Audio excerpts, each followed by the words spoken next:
Today, I want to show you how to make big decisions, speaking to you from Acts chapter 1, verses 12 through 14.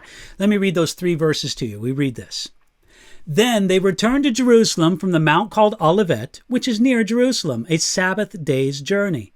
And when they had entered, they went up into the upper room where they were staying. These all continued with one accord in prayer and supplication with the women and Mary, the mother of Jesus, and with his brothers. Are you good at making important decisions? In Acts chapter 1, the disciples had a big decision to make. They understood from the scriptures that it was proper to replace Judas, the disgraced one who betrayed Jesus and then killed himself. But exactly who should replace Judas and fulfill his office? The steps the disciples took in Acts chapter 1, verses 12, 13, and 14, these give us an example to follow before we make important decisions.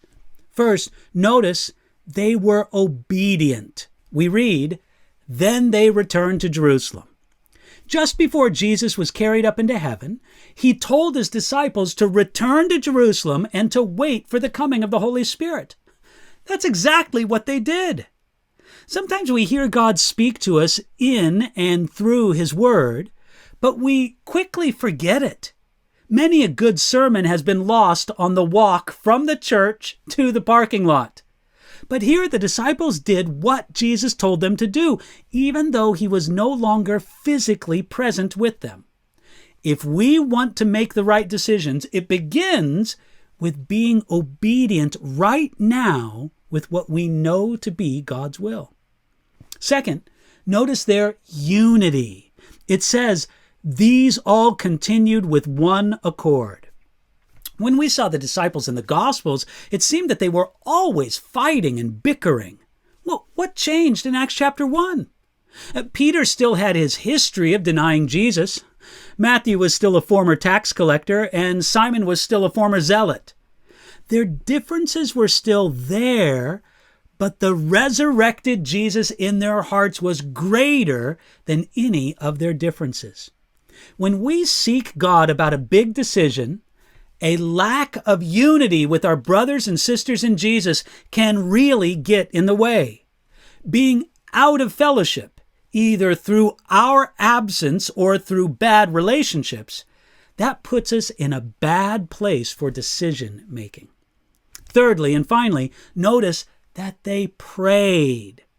It says, "These all continued with one accord in prayer and supplication." They all prayed, and they continued in prayer and supplication. The idea of the word supplication is a sense of desperation and earnestness in prayer. Prayer showed that they depended on God, and the depth of their prayer showed the depth of their dependence. God honors it when we deeply depend on him. It's another way for us to show our dependence.